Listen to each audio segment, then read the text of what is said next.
waanu u gudbinay marka isaga inta badan u sii gudbiyo hanti dhowraha gudbiyay anaga nama saddex ku dhigayo muddo hay'adaha uu soo farageliyo marka isaga marka u sii gudbinayo annaga marka hanti dhowruhu warbixintii ka horjeediyay waxaanu arkaynay runtii may fiicna bangiga dhexe waa hay'ad maaliyadeed waa hay'ad trust ku dhisan bangiyo waaweyn oo adduunka baanu maanta heshiis la galay iminka wiiga dambe waxaanu kala saxeexanaynaa hay-adda bangiyada islaamka oo dhan u qaabilsanay baxrayn ku taalo ayoofi membership nimadii standardka accountingka iyo auditingka iyo supervisionka hay-adaha maaliyadeed ee islaamiga u diyaariya Somaliland National Bank inuu noqdo xubin markay ku qanceen shuruucdeennii xeerkeennii iyo de bangiyadeena islaamiga xeerkii ah soo saarteen anti-money launderingii dabeetana waxay inala sii dhisayaan bangiga dhexe iyo bangiyada private-ka aba inay fully noqdaan Islamic banks standardska loo dhigay u shaqeeyay iyo shuruucda loo dhigay marka inagoo horumarka intaa leeg samaynay in la yiraahdo bangigii dhexe xisaab xidhkiisii buu keeni karay laba hay-adood oo wakaaladood oo biyo ah ugu masaalo annaga waxaan laakiin markii dambe waanu iska aragnay hanti dhowraha hawshaasina hawl adugu baxda bay ahayd oo qalab ku baxday wixii dambana in la soo trust waxaan ka wadaa bangiga dhexe maxaa isaga wixiisu dawladda ka arkay xataa meediyaha yaraysanaayo oo iska ilaalin waayo de bangigii baanu matelanaa trust baanu matelanaa waa bangigii bangiyada ka mas'uulka ahaa political ma noqon karo dhinac ma noqon karo waxa weeye xisaab xidhadiisu sida xeerku sheegayo haddii hanti dhowre external loo baahdo madaxweynaha soo magacaabay hadii loo baahdo xeerku sida sheegayo hanti dhowrihiisa internalka ana ugu leeyahay waa haddii loo baahdo dee waanan u gudbinaa hay-adaha aan la xidhiidhayno balance sheetka iyaga waan u gudbinaa marka horta halkaa yar khalad bay ahayd dhacayo xafiiska hanti dhowraan markii dambe waanu iska aragnay taasi markaa waa taa oo kolle dee sidii guddoomiyuhuna ku bilaabay waa kii waxaanu daba soconay bangiga dhexe xisaab xidh muu keeni marka horta dee sideedaba hay-adaha maaligihina miidiyaha iyo inay meelaha galaan iminka maalmo dhaweyto oo lalahaa bangiyaa ayaa bangiyadii baa lacagtii lagala baxay xisbiyada qaarkood sheegayeen dee waxa weeye arrinkaasi wuxuu ahaa arrin weliba dee ina idinka laftigiinu ka hadashaan ay tahay oo waxyaabaha maaliyadeed sideedaba kelmad yar baa dalka gibiisa waa khalkhalin karta waayo trust wixii trustka dhaawacayana dee waa inaynu ka ilaalin idinkana waxaanu idinka codsanayno insha allah inaad dee noo ilaalisaan nalana ilaalisaan waayo idinkaaba dee sharciga soo saaro sharcigeedii dee aad soo saarteen un baynu maintain garaynana marka haddaan anigu dee tiimka kalena uga baxo xisaab xidhka iyagii waanu gudbinaa anagu xisaabiyaha guud baanu gudbin tii sanadkan dabeetana markii dambe isaga markii dambe markaa waxa weeye xisaabiyaha guud umuu gudbin hanti dhowraha siduu dee hanti dhowruu yidhi laakiin waanu isla qaadanay bangiga dhexe wasiirka maaliyadda iyo xisaabiyaha guudba banka dhexe inuu yahay hay-ad isagu marka laga tago isagu riboodkiisu waa gaar oo dee halkan lama gelinayo laakiin xisaab xidhkan qarashaadkan maxay ku baxeen in detail way hayaan waana insha allah waa ka heli doontaa dee xataa uga sii baahataan iyaga wixii dambe insha allah marka agaasima guud iyo xisaabiyahaba wixii ay ku darayaan taas su-aalaa la gaadhin hadday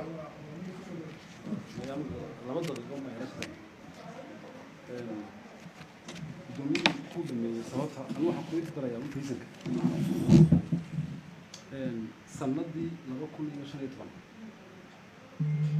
waxaa la hirgeliyay nidaamka public financial management systemka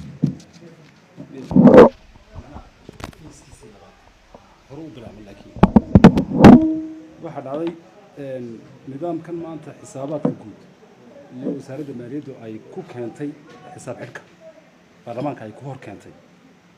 waxaa sababay oo caawiyey nidaamkan la abuuray BFM-ka ayaa horta haa oo ka kooban 5 xeer 5 xeer oo idinku samayseen golaha wakiiladu sameeyay la raaco sida daradeed sida caalamiga ah waxaan ka jawaabayaa reasonka muxuu central banku uga mid noqon waayay financial reporting la keenay auditka la audit gareeyo auditku sheegayo muxuu ugu darsan waayay aan uga mid ahayn waa su'aaldeed laba sababood baa jira general principles baa jira waxa la raacayaa waxa la yiraahdo financial reporting international financial reporting standard sida ku cad xeerarka shanta ah ee baarlamaanka Soomaaliland sameeyeen nidaamka reporting finance ku saabsan xeerarkaasi banka dhexe Soomaaliland waxa uu aqoonsanayaan sida xeerkiisa number 4 iyo 10 uu ku jirta ee uu yahay xusayo in fananka dawladda iyo lacagaha dawladdu ay yihiin saddex qaybood weeyaan dawladii lacagta haysta waa saddex nooc fanka dawladdu inuu saddex nooc yahay lacagaha dawladdu funds marka la waa lacagaha dawladdu ayaa waxa loo yaqaanaa funds mid waxa la yiraahdaa governmental funds midna waxa la yiraahdaa proprietary funds midna waxa la yiraahdaa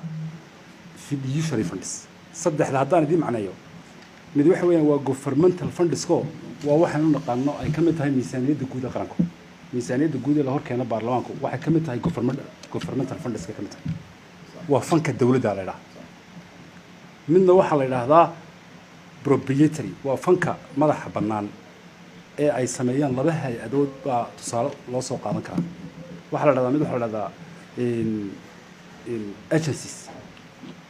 agency funds midna waxa la yiraahdaa internal service funds talada agencies ka la yiraahdaa waa sida banka dhexe Soomaaliland wakaaladaha biyaha iyo wixii la xiriira internal service fund ka la yiraahdo waxa weeyaan nooca la yiraahdo tusaale ahaan hadii ay jirto dawladda hay'ad kamid ah oo dawlad oo u qabata adeeg ama alaab ka iibisa hay'adaha kale dawladda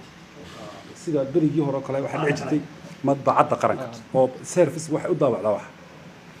fanka ay hoos tagtaa category-geeda waxa la yiraahdaa internal service funds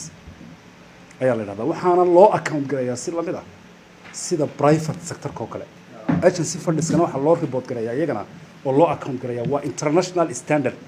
waana sida uu ogol yahay xeerarkeena BFM ka dhamaantood ku qoran iyo xeerka dhexe bankiisu haddaba fankani su'aashu waxay tahay ma cidna looma report gareeyaa oo cid loo ogaato waa su'aaldeed hay'adaha noocan ah sida banko kale waxa uu leeyahay board of directors buu leeyahay madaxweynuhu magacaabo boardna waa cidii accountable ka uu ahaa hay'adani haddaba marka la eego nidaamadan ay wasaaradda maaliyaddu ay ku report gareysay finance-ka ee auditku uu ku audit gareeyay waxa la audit gareeyaa kaliya marka shay la account gareeyo Soomaa la xisaabiyo waxaan anigu xisaabin miyaan audit gareyn karaa may haddaba xisaabiyaha guud accountant kayaga ma hadda anaga banka aan ahayn waxa laaliyo wixii funds dawladda dhexe looga soo transfer gareeyay la siiyay dawladda dhexe ee ka mid ah governmental funds ka waxa iyaga kale waxay ka mid noqonayaan waa proprietary funds oo wax anaga agency-ga as an independent ayaa funds ka create garay soo sameystay laba meelood buu dakhli naga soo galaa anaga mid saddexaad mala two categories mid waxa weeye own financial resource annaga mid gudaha iyaga naga soo galo sidoo nooga soo galaa ilaan anagu dad kama qaadnaa waxa ka mid ah number 1 transfer charges baa ka mid ah saraha haddaan imika wasaaradda maaliyadda haddii ay cashuur bixiyo u shubo 3 bilyan macnaha 2 bilyan oo Soomaaliland shilin oo meel heblayo ku shubaya ahdigan maanta ay taaganahay ma suuragal baa 2 bilyan illa move gareeyo la qaado checks baa la isku transfer gareeyo sama physical ilaa waa dakhligii waa mas'uuliyad kamid ah wasaaradda maaliyadda inay dakhligeeda dadjiso annagana mas'uuliyadda saaran waxa weeye dakhligaas inuu si hubsoomi ah ugu dhaco khasnada qaranka oo procedure-kii uu maro hadhow toolana accountable uu noqdo cidii accountable-ka uu yahay wasaaradda maaliyadda ku dhaco account-keeda si uu safe noqdo ayaa mas'uuliyadda tahay 3 bilyan oo Soomaaliland shilin halka kama qaadayo cashuur bixiyo inaad dhibto ma hadda iyadoo nidaam jiro maanta la awoodi karo check through checks ayaa la isku weydaarsanaya qofka lagu kala garanaya oo loogu sameeyo interigi adeega dhacay ee sidaas soo dad iyo shaqo ma hayso transaction baa dhacday transaction ka dhacay da hawl baa fulisa nidaam baa fuliya charge ka laga qaado ee ku dhaca waliba qofka cashuur bixiyaha ah oo ah very few ayaa ah horta ka transfer charge ka idin sheegay commissionskana waxa kamid ah hay'adaha dawladda qaar kamid ah fundiskooda markaanu bixinayno aanu xareynayno aanu saarayno mushaarkooda siinayno ayaa iyagana commissions laga qaadaa waxa kale oo kamid ah waxa la yiraahdo lecture fees waa nooci saddexaad ee aan waxaanu qaadi karno noocyada kale yihiin anagu lecture fees baa la yiraahdaa lecture fees waa maxay tusaale haddaad account ku leedahay adigu mudane aad ku leedahay bankiga accountkaasi we serve for you adaan kuu shaqaynaa accountkaaga statementkiisi wixiisi transactionskiisi wixii soo shaqo kuma baxdo soo system kuma baxo maalinta sanadka ay gaadho 12 bilood ayaan kaa gooyaa inta u dhaxaysa 20 kun oo shilin ilaa 100 kun oo shilin waa kulba sidii kale yihiin tusaale ahaan qofka 300 oo ku qaata ee dhiidaade ee Soomaaliland shaqaaleeda kamid ah ee waxba kama qaado qofka eeda ah ayaa 20 kun 30 kun wax ay fuusha kolba sida uu qofka accountkiisa aan ugu shaqeynaa lacagtiisu tahay ayaa looga qaadaa ma ha bishii waa sanadkii waxyaabaha soo ururay waa service charge waana lecture fees waana sharci ay bank isku qaadaan waxa kale oo kamid ah iyaguna wax qaybta labaadna waxa la dhahdaa government ama internal fund transfers waa dawladda dhexe wixii ay banka dhexe u soo transfer gareysay si ay uga caawiso hawlihiisa two categories marka weeyaan sama waa own financial resource aanu generate garayna anagu iyo mid ay dawladda dhexe noo soo transfer gareyso ka hadaba dawladda dhexe noo soo transfer gareyso ayaa ah ka financial reporting-ka u baahnaa according to the government laws iyo shuruucda maanta taala nidaamka lagu report garanay xisaabaadka ee ay la hor keenayay kan kale ee own financial resources-ka iyo financial statements iyo balance sheet-ka ay kamid tahay dhameystiran ee aanu anagu bixinayno taasi waxa kamid ah oo nala weydiiyay oo nala yiri keena balance sheet-ka xisaabaadka guud balance sheet-ka bankiga weeyaan balance sheet-ka bankigu waxay u baahan tahay regulations bay u baahan tahay waxay u baahan tahay xeerar bay u baahan tahay waxay u baahan tahay in la dabaqo xeerka 4 ee ku jira muxuu ahaa xeerka bankiga Soomaaliland tusaale mudane detailska la weydiiyay balance sheet-ka waxa kamid ah in adiga account-kaaga adiga oo xildhibaana account-kaaga soo bankiga kuma lihid detailskiisa wixii lacag ku dhacday iyo wixii ka baxday soo balance sheet-ka kuma jirto soo ma waxaan bixinayaa waxaan anigu inaan bixiyo miyatay cid aan siiyo soo private maaha detail of financial the balance sheet ku asad hanti asad balance sheet ka waxa kamid ah saddex bay balance sheet ku qaybsantaa ku qoran saddex macluumaad ma ku qoran asad liability iyo equity baa la yiraahdaa waa hanti aad leedahay deyn maqan iyo equity raasamaalkii lagu maalgeliyay raasamaal bankiga lagu maalgeliyo maanta bankigu capitalization uu leeyahay ma jirtay idinka la idinka fadhiyaa iyo dawladda sida central bank loogu sameyn lahaa capitalization nadir waxaana xeerkiisa ku qoran 10 milyan oo dollar 10 milyan dollars minimum ugu yaraan 10 milyan oo dollar dawladdu waa inay u transfer garaysaa central bank si uu mas'uuliyadiisa u guto si aan u control karo bankiyada private-ka si aan equity capitalization of the central bank illa maalintii Soomaaliland la sameeyay central bank Soomaaliland ma haysta capital deficit ma haysta capital wuxuu qabtaa waa khasnad qabataa lacagta dawladda wasaaradda maaliyadda bixisana wuxuu u baahan yahay waa hay'adii looga baahnaa inay kantaroosho dhammaan private sector regulation ka inay samayso dhaqaalaha waddanka ay samayso inflation kala dagaalanto waxaasoo dhan waxay u baahan tahay own resource soma hanti uu leeyahay capital baarlamaanka Soomaaliland ansixiyo dawladda dhexe wareejiso oo la yaqaan inuu central bank leeyahay capitalization xeer kaana dhigay xeer 4 waxaasoo dhan ma haysta banku waa xeerka uu ku asaasan yahay xeer banka dhexe Soomaaliland walaal haddaba halka la isla seegay waxa weeye regulationkii iyo nidaamkii financial reporting oo sameyn lahaa bankiga dhexe up to extent ilaa iyo laga gaariyo balance sheet detail inuu keeno cid u ogolaanaysa ma jirto balance sheet detail anigu account-kaaga ma bixin karo marka la yiraahdo current account waa inta balance sheet ku qorantay detail kana waa kan faarax iyo cali iyo geedi baa ka kooban iyo dadkii baa ku jira lacag account-kii taamba bixin karo laakiin waxa jiri kara oo adduunyadu leedahay xeerar iyo boolosiyo lagu bixin kara detailska cidda hadii loo baahdo cidda fadkan lagu siin karo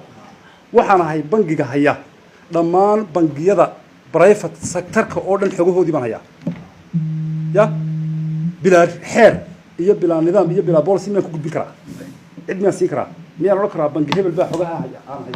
aan ka hayaa ma oran karo until regulated uu yahay nidaam la raaco waxyaabahan horta aanan gudbin waa balance sheet laakiin dhammaan waxa la leeyahay wixii kharashaad ay dawladda dhexe noo transfer garaysay ee fundisa iyo sidii ay u kala baxeen waana laga hayaa وانا financial reporting لكن ما كان لا بالانس شيت كينا بالانس شيت waxay ka hadlaysaa asset hanti deyn lagu leeyahay ama equity mali hina waqti haday jirto meel aad ku aragtaan 10 milyan oo dollar iyo wax ka badan baa loo transfer gareeyay bangiga si lagu capitalize gareeyo waligeed ma dhicin in history ya wax laakiin ka yar may nafa waligeed bangiga Soomaaliland lama capitalize gareeyo bangiga Soomaaliland lama capitalize gareeyo inta fahmayna ما حتى لما بصي waxa wala helaya gilgeeda capitalization of the central bank wali lama sameey intaas horta weeyaan isaseeb waana sida gudoomiyuhu sheegay nidaamka reportka balance sheet ka weeyaan laakiin waana laga hayaa statement of funds and expenditure waana laga hayaa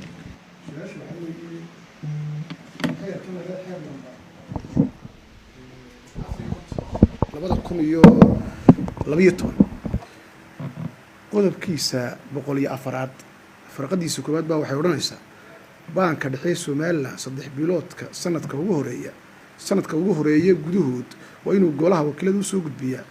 warbiximaha sanad maaliyadeedkii tagay oo ka kooban nuqul kamid ah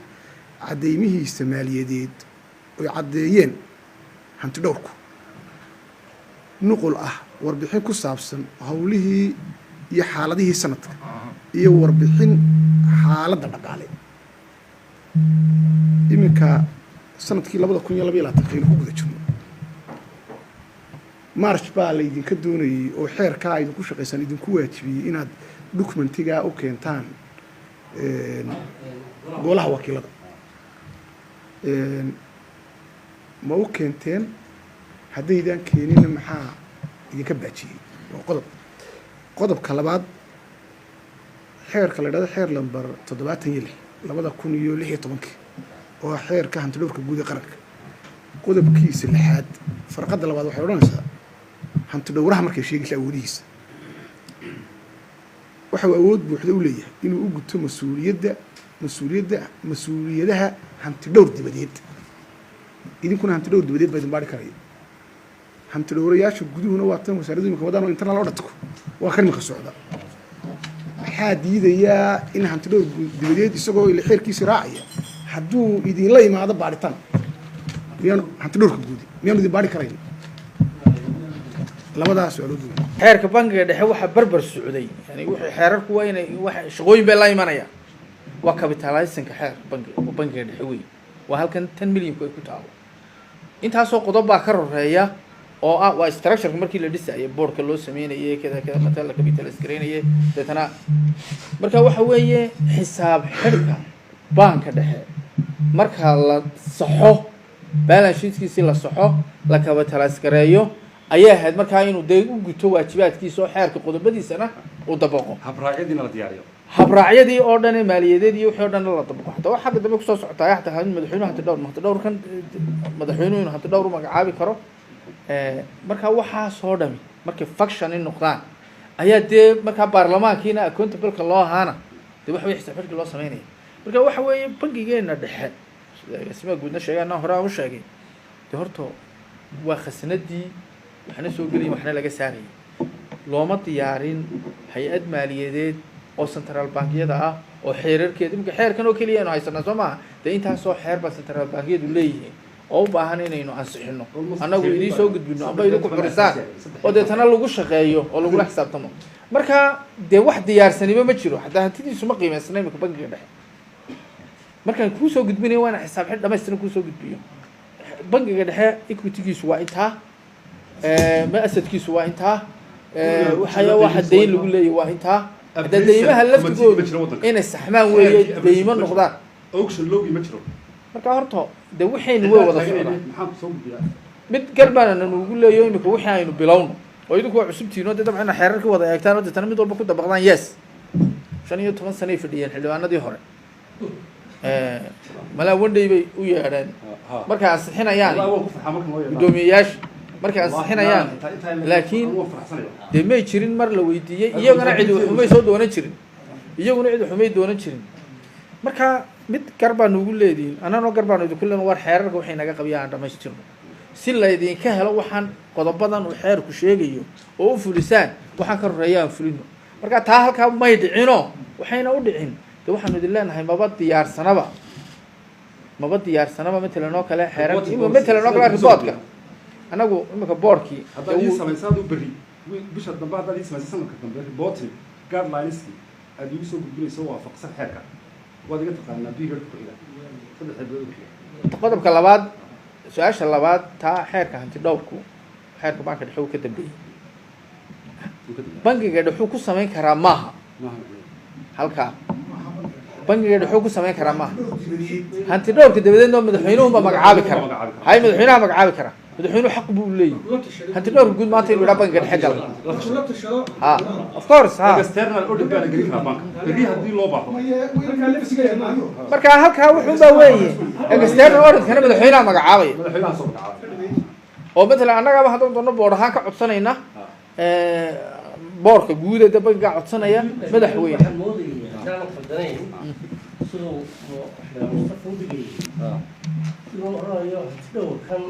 ayaa asif gudanayaa sidii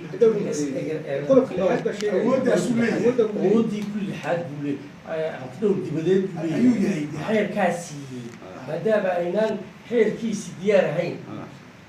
lagu keenay waa inuu jiraa loo odhanaya ama xeer u saraysan hantidhowr dibadeed ay xeerkaa marka la asixiyo ayaa hantidhowr dibadeed soo degi karaa oo ay furan karaan maadaama aanu kaa jirin xeerkaasi san u maqliyay ku dhigayaa in hantidhowrka guud ee udisanjiray awooddiisu uu inta dhan dheg inoo yahay aswal as externalna uu gudan karo usama khataray dambe halkaa guddoomiye waa saxsantiine waxaan idin yidhi yes xeerku saa waa u sax laakiin bangiga dhexe markaad xeerkiisa ku noqoto ila baarlamaanku ma ansixiyeen external auditka madaxweynaha soo magacaabaya anuma magacaabayo marka bangiga dhexe external audit marka iminka hanti dhowraheena qaranku markuu doonayo bangiga dhexe inuu galo madaxweynaha soo hadduu isaga magacaabiyo hadduu cid kale madaxweynaha uu igmanaya madaxweynaha uu igmanaya de wuxuu odhanayaa gal bangiga dhexe authorization horta bangiga waxaan ka rabnaa wax alla wax nimka ka waramaysaan oo buu ku jiray oo golaaya idina maanta warkeenta alla waxaa ka waramaysaan oo buu isaga oo ku jira ayaa horta qurux sababtu ay tahay wax weeye waxaynu ogaanaynaa mushkiladda taalla waxa la ogaanayaa bangigu waxa uu qabtay waxa arrimaha qaar xasaasi waad wada taabatay macnaheedu maaha in la wada sheegaa oo buugga lagu wada sheegaa maaha daruuri laakiin markaad u sheegto inta uu serve garaya ee muwaadiniinta ka midii waxa weeye tirada guud ee aanu serve garayno ee hadda private qof shakhsiyaadka waa 3,000 oo qof lacagtoodana waxa lagu qiyaasaa inta sii soco qaadashadooda laakiin halkaasay ku egtay eg macnaheedu waxa weeye bangigi wixii uu qabanayay ayay kabaysaa annaga goorma horta buuggaasoo dhammaystiran laydinka helayaa u keenaysaan kow waxaa ku jiraya buugga dee warbixin guud oo bangigii leeyay oo dhibaatooyinka haysta su-aasheedu waxa weeye goorma horta kaa laydinka helaya qodobka goormaa kaa horta laydinka helaya ma bil gudaheed ma 2 week ma 3 week qodobka kale ee ku jira waxa weeye ee si hoose isagana dee warbixin ahaan internally loo helaya recommendationska aad doonaysaan inuu golaha idin la qabto iyadna waa qodob weyn qodobka saddexaadna waxa weeye oo iyadna goormaa keenaysaan haddaad buug dhan samaysataan oo cidba uguma talagelaysaan bangigaana bangiga markaan imaad somaliland wuxuu qabta aan helo oon akhrii karo kow dadka si ugu shaqeeyo aamin siduu u yahay hana xisaabaadka soo mara siday u kala qaybsan yihiin caqabadaha recommendationska qaranka wuxuu ka rabo baarlamaanka wuxuu ka rabo auditka wuxuu ka rabo external audit si ula shaqayn kara bangigu waxalla waxaad ka warmaysa oo dhan macluumaada markay meel inoogu jiraan adna hor keentaa waa very clear waa point waa kaan idinka doonaya وانت كان دون كلا كرشان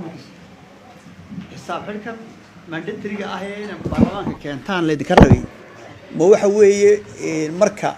اللي ذكرتها سكرايو مع الكابيتال كحقي الدولة ده كهشان أي حساب أي تهيئنا دوسو قد بيسان برلمان أو لعقتي اللي يدسي اللي تكون بتذكريه يقول تيجي نقوليسي هنا صو حساب حدان حقوق كي مني حساب حد كان إمكا إن هو هاي برلمان كالله تكرر باي إمكا ما دام وحي إنه ويهاي قاب كينا وشقيني قاب مدح بنان وشقيني وحي دولة صومرنا أس حساب حد كذي دولة عليسان بقى وسوي سكعدي هاي هالكام مدمدو كانوا فاهمين وحويين ما markii la idinka taasgareeyo xisaab xirkaana waan ka rabnaa baarlamaan ahaan miya mise waa tan isaga dhowra waa ka wada qorshe waxa uga baahan tahay miisaaniyaddan xisaab xirkeedii waa keeri doontaa insha Allah tan kale labada xildhibaane horena waxa weeye un tan sharciga bangiga dhexe sheegayo Soomaaliya taa waydi kan de timjir xildhibaanka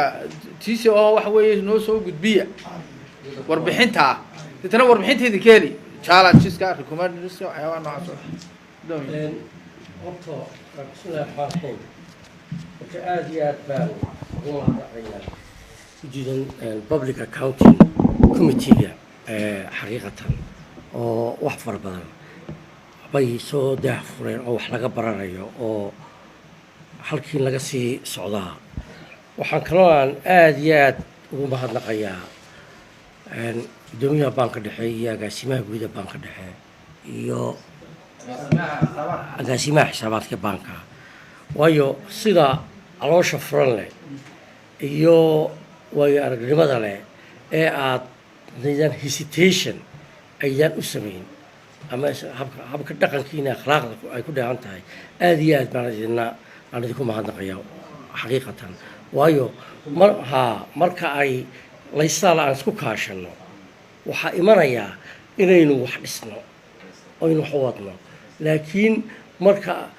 xalinin laab xun inuu qarsanaya la moodaa si obina oo wanaagsan oo ixtiraam ku dhigan yahay soo bandhigteen aswalaas gudida public accounting committee-guna si wanaagsan oo iyada akhlaaq iyo bilgo iyo aqoon ku dhigan tahay idin soo bandhigeen aad iyo aad baan ugu farxay sida isku weydaarsateen aan u dhageysanayay mid horta wax eed la yiraahdo meesha ma taalo tii maalinta dhaweeytay ee odadku sheegayna yadna waxay ahayd mid aynu wax ka wada faa'iideysanayno oo asa baarlamaan ahaan baan wax uga faa'iideysanaynaa qolii wakiilada asa bank baad wax uga faa'iideysateen qaran ahaana waynoo wada guulo meel baynu wada soconnaa waa taayadna oo waayo waa markii ugu horeysay xafiiska xisaabaadka guud ee qaranku waxay soo weydiiyaba marka rikoorkaba idinku bay jirin marka meel ka maqashan qolay wakiilada dhexdeedii anaga laftirkayaga odadku ma noo sheegay maadaama aanu sanadkii 2021 ka aanu nimidnay oo aanaanu xisaab xidhkii 2020kii inta badan xaqiiqatan duuduub baanu ku ansixinay maadaama public accounting committee ay December ay haydo wax Allah ali shaqo la qaban karay ay yaray miisaaniyadii kalena ayna hortaalay hadda samad garan way aragmadii markaa sanadkan ay ku shaqeeyeen miisaaniyadii 2020 ayaa keentay inay imika public accounting committee-gu annaga laftirkeega ka shirgudoon ahaan ay macluumaad fara badan iyo wax fara badan ay nagu soo kordhiyaan xaqiiqatan oo ay gudida maaliyadda laftirkooda ay wax fara badan u sheegaan waayo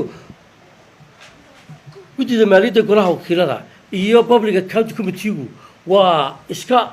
waa check and balance waa sidaa marka aqoon badan bay isku kordhiyeen labadaa gudi xaqiiqatan oo that's why ay sanadkani uga shaqo badan yahay miisaaniyadii ka horeysay waayo way aragnimo fara badan baanu helay way aragnimo fara marmar ka dambeeya si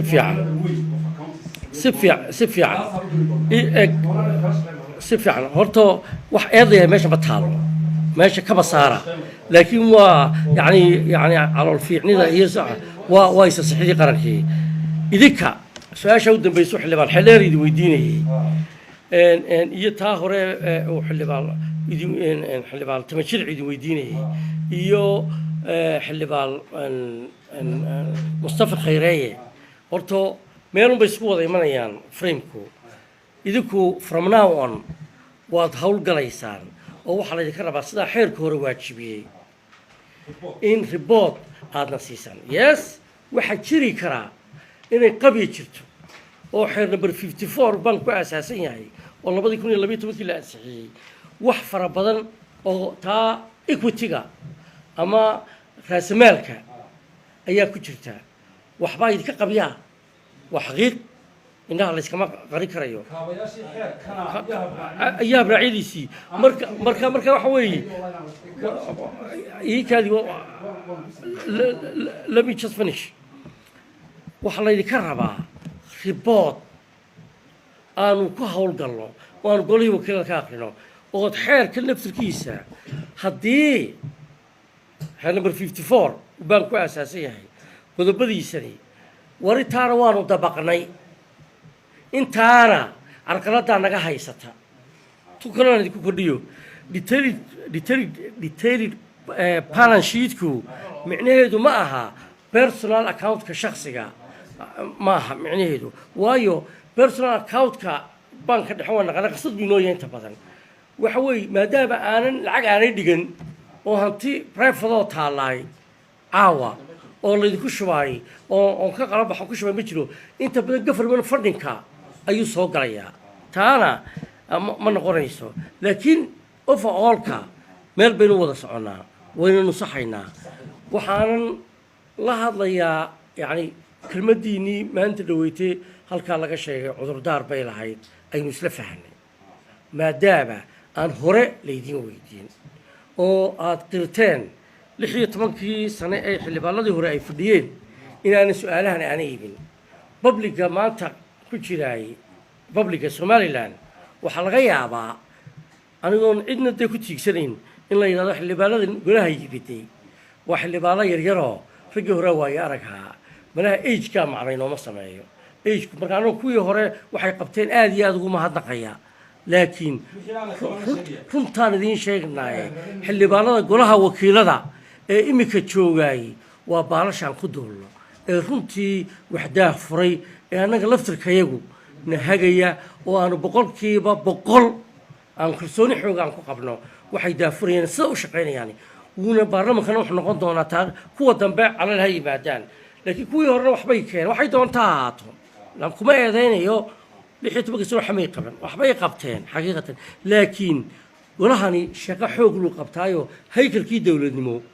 iyo nidaamkii check and balance kii shaqadii golahan wakiiladu lahaa ee xagga maaliyadda wax badan baana laga qaban oo iska indha tagnaa maadaama maantase anna waxaan aad iyo aad ugu farxayaa sida wanaagsan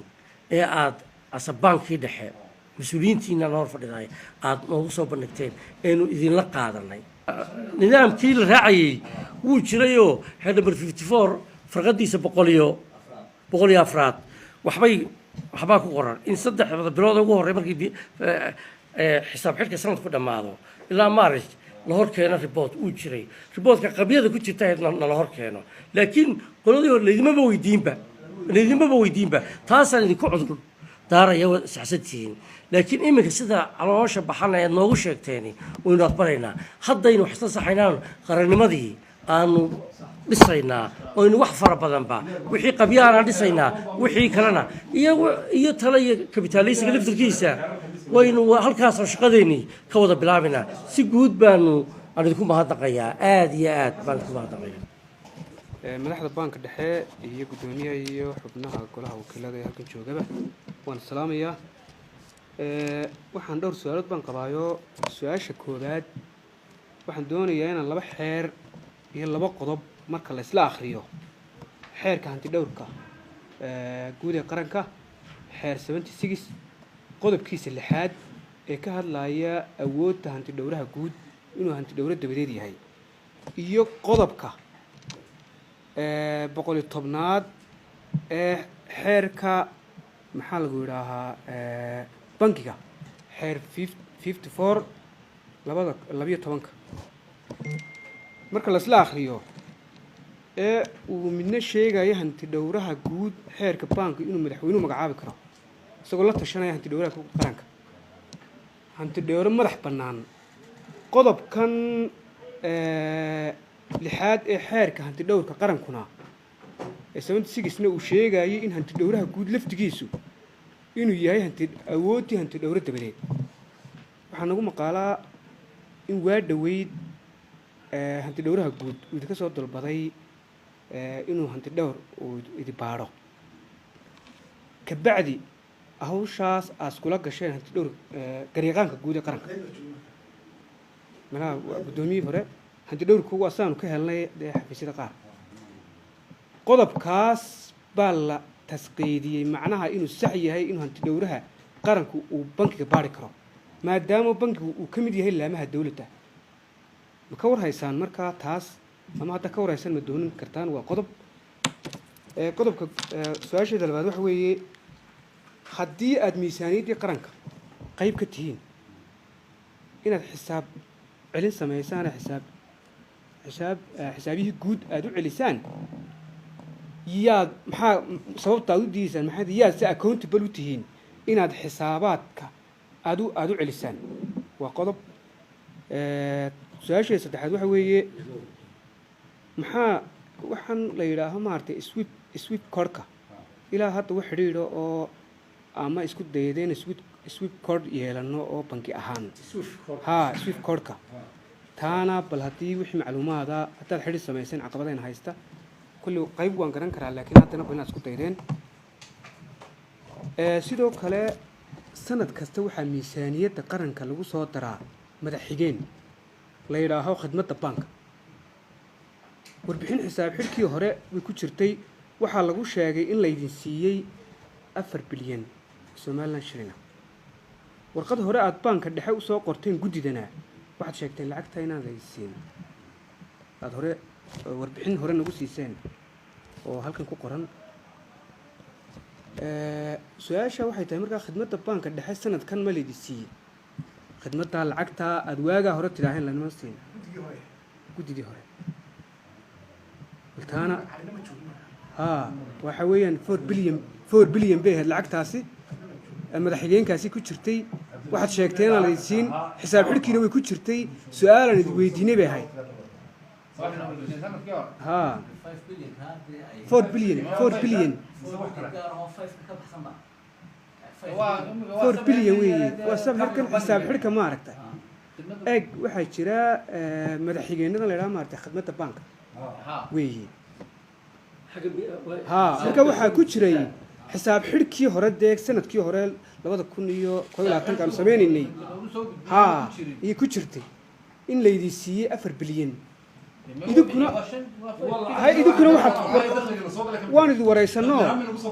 idi waraysanoo waxaad tidhaaheen taa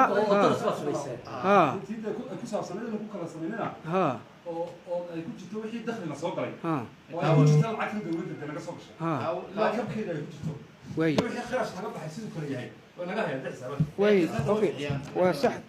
haye waxaa warqadda aada noo soo qorteen malaa dee guddi ma garanaya inaad nidaam yeelto nidaam aan ka wada hadalnay guddi ahaan warbixintii aynu hayne baa jirta markii dambe sii daayeen markaa uu joogay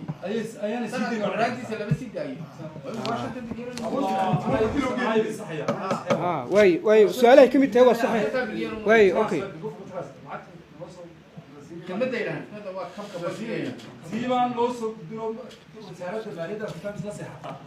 waayahay su-aasheeda ugu dambaysee waa sax wala waay su-aasheeda ugu dambaysaa xisaabiyaha guud barnaamijkan la yidhaaho database management systemka ee xisaabaadka lagu xidho wax tababaro ma idinku siiyey saaad idinkuna xisaab celin kusoo samaysaan xisaabiyaha guud kaama idinku siiyey bf tababaro may systemkan ayuu ku jiraya bankiga waxa kala xidhiidho marka hore ka mid ahay la yidhaahdo treasury single account marka wax tababara isagoo xisaab celinta idin muusiin marnaba waay intaasi sheegay marka waa inagii nidhi hanti dhowruhu hanti dhowre dabadeed wuxuu noqonayaa in nimanku madaxweynuhu bangiga usoo magacaabo bangigu markaa laba siyood wey bangigu laba aragti baa lagu eegi karaa mar waa hay-ad dowladeed marna waa hay-ad dowladeed oo nooceeya ma wakaalada biyahoo kalaa ma waxa weeye xisaabiyahoo kalaa waa nooce wey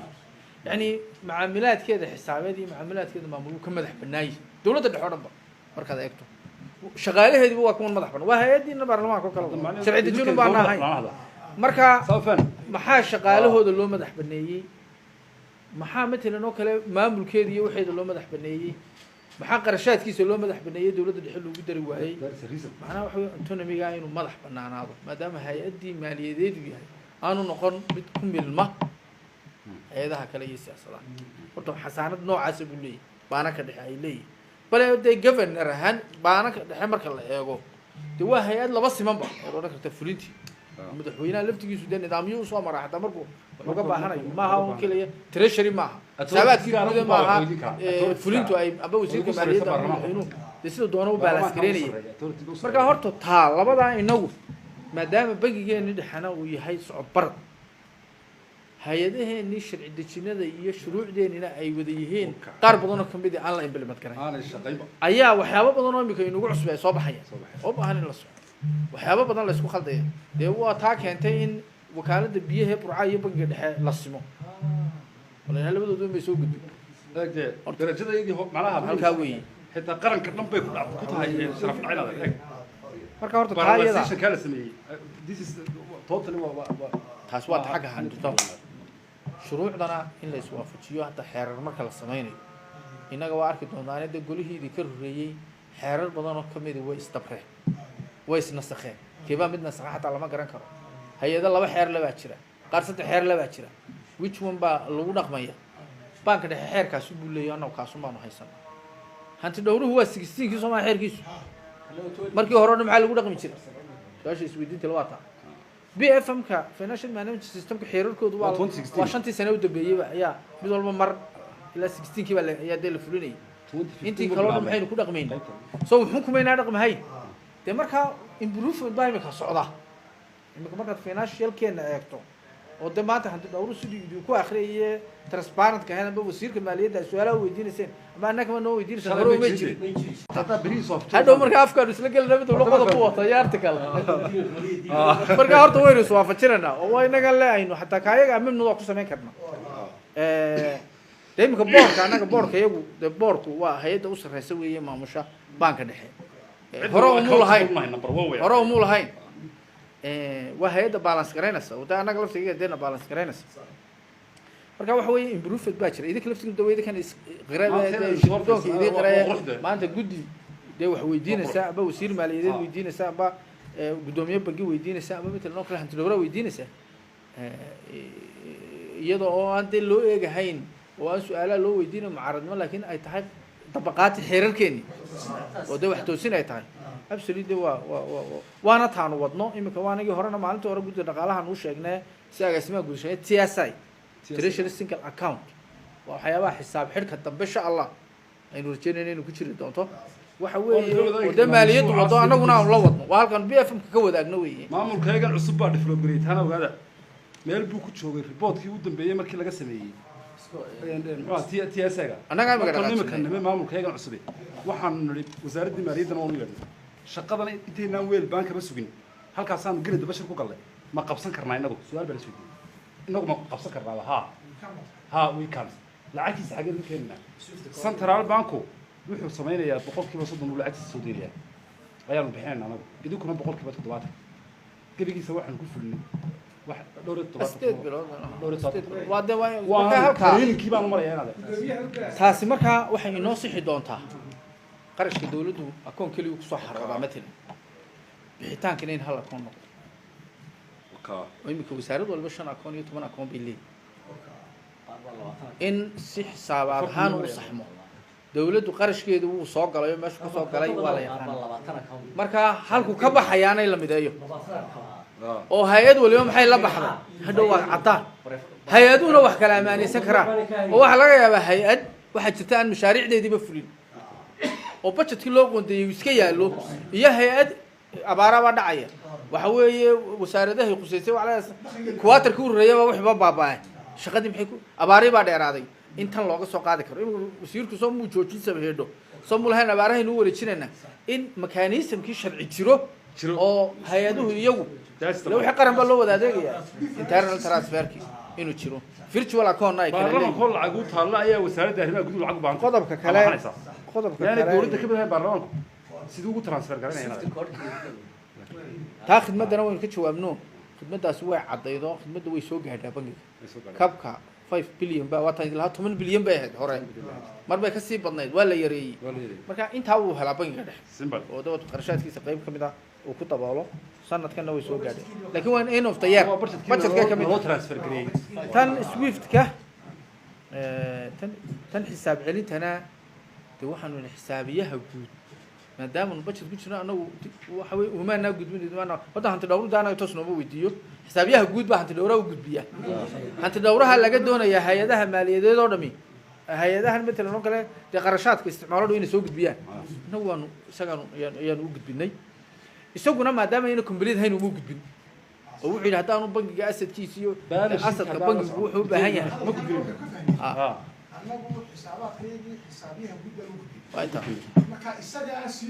isagaan sii gudbinoo maba aqbalin wuxuu yidhi waa intaa wey taana waxaanu ku nidhi wasiirka maaliyaddana dhowr jeer baanu la kulannay xisaabiyaha gudda wasiirka maaliyaddu hoos yimaadaa aniga wasiirka maaliyadda noo soo qoraya aanu u jawaabnaa guddiyaanu samaynay xisaabiyahii gud waa kan marka waxa weeye stageka aan gaadhna baanu isla qaadan stageka markaynu gaadhno in bangiga dhexe wixiisi dhamaystirmaan oo equity-kiisi wixiisi la soco marka waxa weeye aynu gaadhno ayaanu anagu ku kala tagnay tan ah swift-ka dowladda swift-ka waxa weeye hawl qaran oo runtii marmarka qaarkood bangiga dhexe ka ballaaran karta waa koodhkii maaliyadeed weeye sida country koodhka iyo internet koodhka iyo dee loo isticmaalo bost koodhka waa dee wax maraykanku samaystayoo ah lacagta aan ciwaankaa wadani ma socon karto telefonka marka waxa weeye waxa loo bixiyaana oo dee hay-adaha maaliyadeeda maraykana bixiya waxa weeye inaad ictiraaf leedahay waa dawlad la aqoonsan yahay adeer argaxisaha ay ku siinin innaga waxay noo yaqaana cid aan la garanayn unknown weeye know your customer markii ma nihin country ISO u baahan yahay inta ka qora country ISO iminka markaa waxaa wadnaa inagu waynu dadaalnay si guud waynu u dadaalnay country ISO in la helo marka hataa haddii swift-ka la waayo in bangi kale inoo noqon karo correspondent banks waxaa jira dee inaad bangi kale sii dhex mari karto oo swift-kiisii aad adeegsan karto ha iminka Djibouti baanu adeegsanaa bangiyada ka mid ah private-ka hadda dabcan berigii hore BCMR baa jiri jiray oo bangigeena dhexana akoon ku lahaayo la adeegsan jiray halkana xafiis buu ku lahaa Djibouti la sii maro bangi caalami oo Faransiis weeye isaga Somaliland Central Bank Swift code ahaan inoo sameeyay isagiina waxoogaa wax weeye xiriirkeena xumaaday oo inaga guuri oo aduu sanad iyo barko ilaahasuu maamulkii naga horeeyay oo laantiisa ka guuri oo yiri wadanka ka bax shuruuduhu inagu adkeeyay runtii horta transferkii lacagaha dee waa bangi Faransiis oo runtii anti money laundering waa soo ogtiin oo siin iyo Gmail baa lagu weydiinaya shuruucdii oo dhan dabeetana markuu ku adkaaday bay yiraahdeen hadina dhaaf laakiin waa la kulanay imika oo Djibouti waan kula kulano gudoomiyaha la kulmay si uu soo restore gareeyo xiriirkii hore imika iyaga inoo baahan oo dee berber corridor iyo مثلا بريسونكي iyo waa furmayaan imika shirkadaha caalamiga imanaya bangi caalami u baahan yihiin imika adaa noo baahan baan ku nidhi aduu bangiyo kalena waan wadnaa Exim Bank oo imika ku yaala runtii Djibouti laftigiisa oo City Bank runtii uu yahay oo Afrikana bangiyada ugu fiicana isaga laftigiisa akoonkii way noo fureen ogaa yaro imika waxaa noo hadhay un finalizingkii qola kale waxaa jira iyaga laftigooda imika aan wadno oo halkan madaxweynaha inay la kulmeen baan rajeynayaa Belgium hayo halkan week hore aan kula kulanay oo iyaga laftigoodu lahaa anaga imka Belgium waa meesha dee Yurub xarunta dhaqaalaha maaliyadeed u ah ka anaga sameynayna bay yiraahdeen shuruudayo waxbay naga soo yaro codsadeen insha Allah iyadana waa wadnaa marka taa Swift iyada waynu wadnaa amba correspondent bank aynu hello mid ina sii xambaaro in adduunka u gallo amba inagaba toosan laynoo siiyo hay-addii maaliyadeeda caalamiga hayna siiso insha allah waa wadnaa dee adduunkuna imika wuu iska furfurmayaa china iyo ruush iyo waxbaa soo baxayo imika maraykankiiba waa laga guuraya kuwa maynu ku biiri haddaynu doonno haddaynu insha allah